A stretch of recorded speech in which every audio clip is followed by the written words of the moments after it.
Hello, welcome to Man Free World. My name's Chris, and today I wanted to talk a little bit about how I quit drinking. And I have never heard of this strategy before.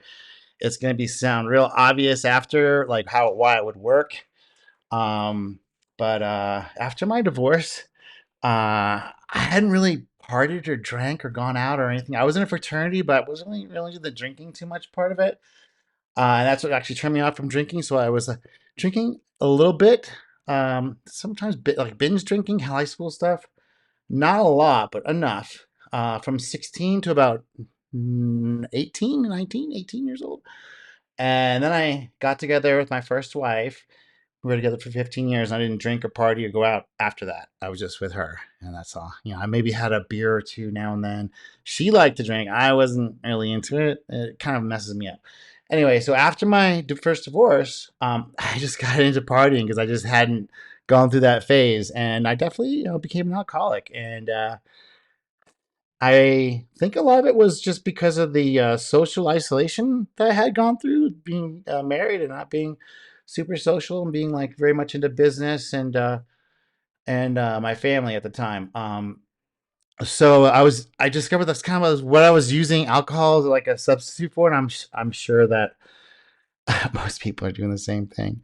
And after I got a couple of DWIs, I was like, okay, I can't get another I was living in Texas, so I don't know if anybody knows this, but if you're in Texas, you have 3 DWIs, you go to jail automatically for a year, unless you have a really expensive lawyer, which it's going to cost 50 grand to do that.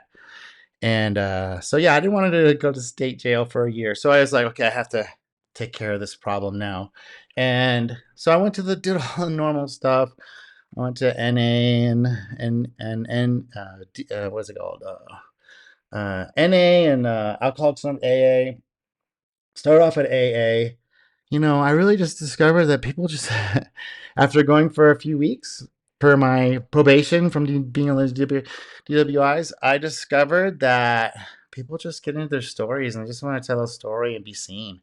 And it was a lot about all the mistakes they'd made. And I just noticed that the same stories happened over and over and over and over.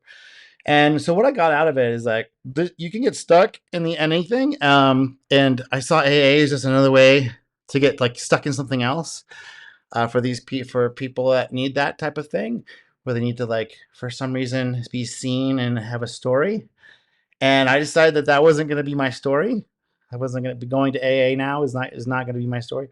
So after I went through my divorce, I went this minimalist lifestyle. So I had a one bedroom apartment, or efficiency actually for a while, which was actually quite good.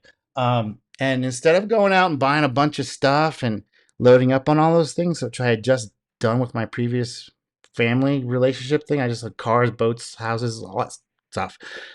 I totally knew what that felt like. I was like, hey, I'm not going to do that again. So I did a minimalist lifestyle, just went down to an apartment. I just said, I'm not going to have a house. I'm just going to do minimalist living. And I did a lot of body work and yoga. So I was like, I got to fix my body from being wrecked, from being run by this situation. I would just get out of control, and didn't really understand what was happening at the time. And I thought I was, doing the right thing. A lot of times, I was completely unconscious of how it was affecting me. And I was like, okay, I got to get that on track. So I got super into hatha yoga practice. I was belonged to 2 different studios. I was at a country club for a while, and I just got super into that. And I fixed my body. Got a 6-pack the first time. I was like, what, 35, 36 years old. Got a 6-pack for the first time, and that was really fun and doable. And I can talk about that at some other show. But this one's about drinking and how to quit it. And so I went to the AA thing and the NA thing, and it's good to go to see what that's about. But I discovered body work, actually doing body work, not just receiving it. I loved it so much. I got so much healing just from having a female be giving, loving touch, whatever you want to call that, whatever that's called. But like physical touch, I was so starved from being, 5 years in a sexless marriage. It was like done. I was always like so starved for that. And I don't blame anyone that if you want to get unsoured from women, you can just have them do get a lot of body work. That so I really got into that, and I saw how it like changed my state of mind and changed my outlook on the world, and softened up my my beliefs and things, and made me accept certain just truths about how things are. And I also had this now I had this alcoholic problem I needed to get rid of because I was medicating myself with that. So I you know started to look into what it would take to do that work, and I discovered chair massage. And so chair massage, I'm sure you've seen it in the malls and stuff like that. It's very informal. You don't take your clothes off. It's usually done in public. And I found that taking that on as a skill set, and then I just started doing it for free for my friends, saying, "I'm just this is a new chapter in my life. I'm trying this new thing, a body work." And I worked on I don't know about 20 of my friends for free. I bought a chair off Craigslist. It was like, don't buy them new. Please do not buy them new. They're on Craigslist, almost free. I think I paid like $40 for the chair. And then I went to this Nayada Institute. Uh, I didn't go there, but I let me see if I can get this. I found this Nayada Institute, and they had this thing called Advanced Therapeutic. Let me see if I can get this. Sorry, let me get this. All right, I got that set up now. So I checked out just a internet search for chair massage videos, and I found this Nayada Institute, and they have some videos online. But I think this guy's out of business now. I think I think he's in, like, this is the guy here, Nyada Nation. This is Patrick Ingracia. So he has this whole no thumbs technique. Was like, that was the thing. I don't want to use my thumbs. Like, that's the main thing. It's like, I don't want to use my thumbs. Like, okay, this guy has this whole no thumbs technique. And I was like, all right, what does this guy talk about? Well, he has a series of videos. And I don't know if they're available anymore, but honestly, it's all right here. You can do a video search on him, and he has this free guide here that you can go. If you go to his website, it's under this advanced chair massage. You can get this little mini guide uh, that shows you the basic techniques. And if you do this will take 10 minutes, 15 minutes maybe. If you do these slowly on people for free, as a spiritual practice, you know, this is a way for you. If you're trying to quit drinking, you have to be sober doing this. You have to be in public. You have to be helping other people, so you're getting out of your head and into theirs. Um, Man, so there's a couple of things that happen. So what I did is I started going to like farmers markets. I would just set up in public parks, and just have a little sign that says donation only. Um, and so people say, "Oh, you have to have a license. You have to." It's like, no, you don't have to have a license. And I wanted to talk about that as well. This is for me a spiritual practice. I'm a public ordained minister, and you can become a public ordained minister as well. And so what the only problems I've had is other massage therapists, which is a licensed massage therapist. That is a state reserved term. And the only problem I've had is with these licensed massage, not all of them, but about 5%. And they make a really big deal about having a license to do hands-on work. And the thing that's really hypocritical is a lot of these same licensed massage therapists also are friends with strippers. So it's like, okay, so you're saying to me I have to get a license to touch people, but your friends and some of you people, they do this too, are working in strip clubs. Oh, okay. All right. And so a way to like deal with these people is, if they ask you if you have a license, just say yeah. You can just assume they have driver's license. If they say, "Do you have a law massage therapist license?" Like, no, I am an ordained minister. This is my First Amendment right to practice, and I do it for donation only. I have been trained, so you can look at tell them the certifications you gotten from the Nayada Institute. And usually they shut up, but honestly, one had caused a lot of problems. Mira Hoffman. Yeah, I'm going to say her name out loud because she's really bad. She violated my First Amendment rights, and once I have enough resources, I think I'm gonna sue her for that. And if she sees this video, I'm gonna come after you. Oh yeah, I'm coming after you. You violated me, baby. Mm-hmm. Yeah. So I had to get a cease and desist order against her to stop slandering my name. This woman, Mira Hoffman, she's bad news. She also has been caught doing dirty business.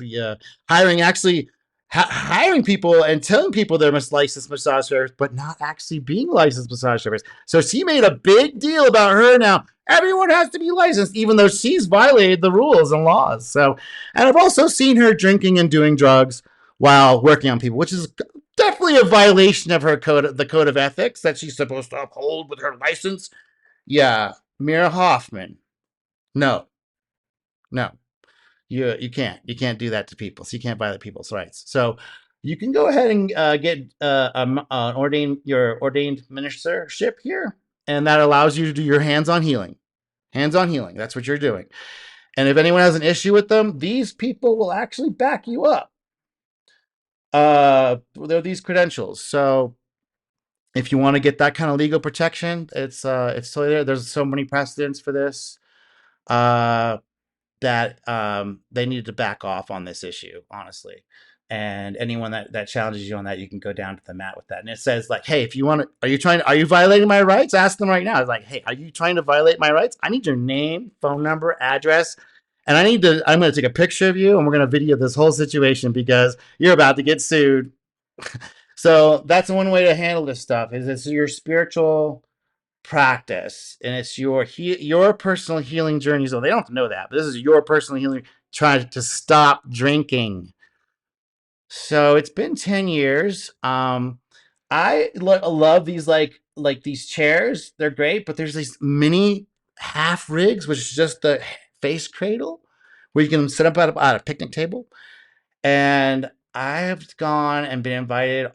I've met so many people like this. One thing that's funny is in these situations, because I started going out to bars. Eventually, I was like, okay, I'm not drinking. I don't give a fuck about drinking. I'm having way more fun being sober, relating mostly women. But I'll work on anybody. A back is a back. For me, the back is this universal person. Because once the back is turned, I have no idea who this person is. I don't know what they look like, and I don't care. I just want to make them feel better, and with my hands, if possible, and stay sober. And so this is a technique I've never heard anyone ever talk about. They talk about like volunteering and all sorts of stuff, but this is a way to be social, to not be obvious that you're on a spiritual healing journey, and to help people out because everyone has a sore back and neck and head.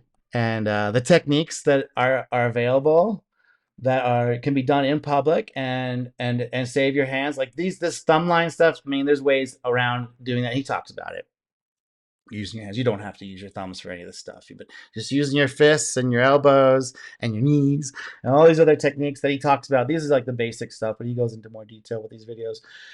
And there's of course more videos online. I go down the Thai route. So he integrates some Thai techniques, but the Thai techniques with chair is just perfect. So man, and here's the other thing too. If you're like, how do I meet women? How do I meet girls?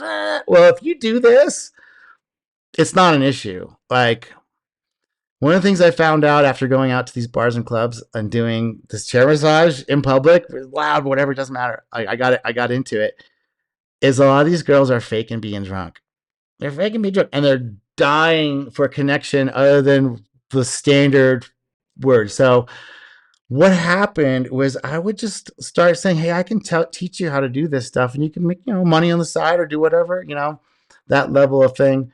And I just met and so many girls, like so many women, and we all had this thing in common. It was just love. Most of it's plutonic, some of it wasn't. But definitely an edge. So that I've never heard anybody talk about, and never or It's weird. I don't know. So, but when I went out doing it, it was only strange in the beginning. But honestly, doing all that work on my friends for 20 or 30 hours, 40 hours, and following these techniques, it was it was I got so much positive reinforcement from it. It was like not a weird. It was only weird for the first 10 minutes maybe, and then after that it was just like I'm just working now. I'm doing people's favors. And I did it all on donation based. And that was the other thing too. Is like it's all donation based. And none of the places I went to ever charged. I never charged. They never charged me. They always want to know, like, if I made a percentage. I said, if you make over $100, think about kicking us back some money. And I'm like, okay. And sometimes I'd make more. Sometimes I wouldn't. Sometimes I would do a lot of work just for like free. And another that happened, which was really fun, was like a lot of women after I worked on them for donation would want to work on me. And that was a lot of fun too. And I'm not going to schedule or anything. I'm out there. This is my social time.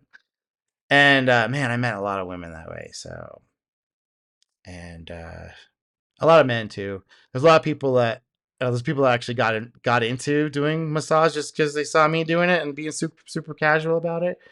So yeah. Let's see. Oops. Oh. So this is like one of the videos, like just a snapshot of one of his videos. But Arm like splint, press down. Press the client's arm toward the table, maintaining pressure between your forearm and palm. Lift and repeat this kind several of stuff you times. can do on the chair as well. But this is the table. This is table stuff, Breaking the popsicle. and then all this hand stuff Bilaterally can supinate all your be done hands on the and chair. stretch, sliding the heels of the And this palms stuff is apart. amazing. Like the Make 4 hands, lines back of the the hand. trapezius, Hold the the client's back. hand with both of your hands. Thumb on People love that stuff. So here's some of the techniques on the chair. Start it over here a little bit. And so you can learn a lot of stuff just from checking out his videos. The Nayad Institute videos, if you can find them. Massage Nerd has fist some of swirls. them, Together. but YouTube is a great instructor for this. Remember to But drop the nobody chair. says, "Hey, are you trying to quit drinking, get off drugs, and like be sociable and like not like give value and be a good person?" No one's ever. I feel like I'm one of the first people to discover this. But anyway, so this is running long, and yeah, I just wanted to like talk about that how I went on my journey of healing, of getting rid of alcohol out of my life permanently. I literally have zero interest in alcohol, and I can go to clubs and go to bars and be around people. It doesn't even phase me at all. All right, I'm Chris.